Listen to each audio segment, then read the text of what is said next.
नमस्कार दोस्तों, मैं doctor Sejal Patel, obstetrician and gynaecologist. आज मैं प्रेगनेंसी के दौरान होने वाली थायराइड की प्रॉब्लम के बारे में, खास करके हाइपोथायरॉयडिज्म के बारे में बताऊंगी। अगर आपको हाइपरथायरॉयडिज्म के बारे में भी जानकारी प्राप्त करनी हो तो मुझे मैसेज कीजिए।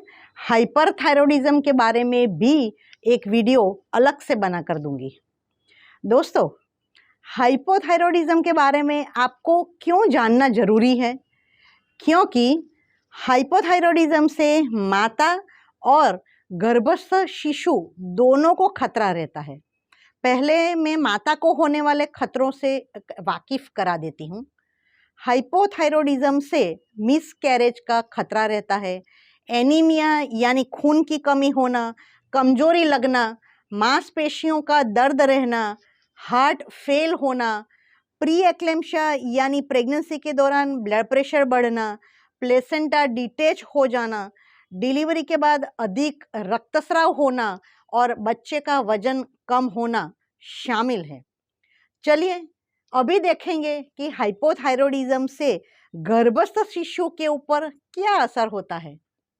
थायराइड हार्मोन शिशु के ब्रेन के विकास के लिए अत्यंत जरूरी है।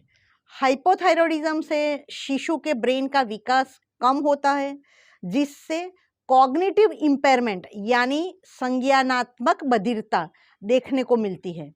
कॉन्जेनिटल यानी जन्मजात हाइपोथायरॉयडिज्म, जन्म के बाद पीलिया होना, सांस लेने में दिक्कत भी हो सकती है। तो दोस्तों, अब तक आप समझ गए होंगे कि प्रेगनेंसी के दौरान थायराइड हार्मोन का लेवल नॉर्मल रहना खूब जरूरी है। दोस्तों, यह पता लगाने के लिए मैं सजेस्ट करूंगी कि जैसे ही प्रेगनेंसी होने का पता चलता है, आप अपने ऑब्स्टेट्रिशियन से जरूर मिलिए, जो आपका सीरम TSH यानी थायराइड स्टिमुलेटिंग हार्मोन्स का लेवल चेक करवा देगा। फर्स्ट ट्राइमेस्टर यानी शुरुआती 3 महीनों के दौरान सीरम TSH का लेवल 2.5 मिली इंटरनेशनल यूनिट पर लीटर होना चाहिए। सेकंड ट्राइमेस्टर यानी 4 से 6 महीनों के दौरान और थर्ड ट्राइमेस्टर यानी आखिरी 3 महीनों के दौरान सीरम TSH का लेवल 3 मिली इंटरनेशनल यूनिट पर लीटर होना चाहिए।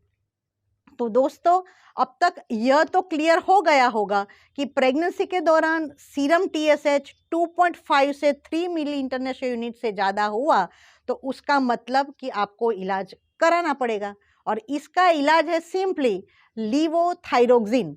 अगर आप प्रेगनेंसी से पहले ही हाइपोथायरॉयडिज्म की दवाइयाँ ले रहे हो तो जैसे ही प्रेगनेंसी का पता चलता है, आप अपने ऑब्स्टेट्रिशियन से कंसल्ट कीजिए, जो आपका लीवोथायरोक्सिन का डोज 30% तक बढ़ा सकते हैं। बाद में हर 6 से 8 हफ्ते के बाद सीरम TSH का मॉनिटरिंग होना चाहिए।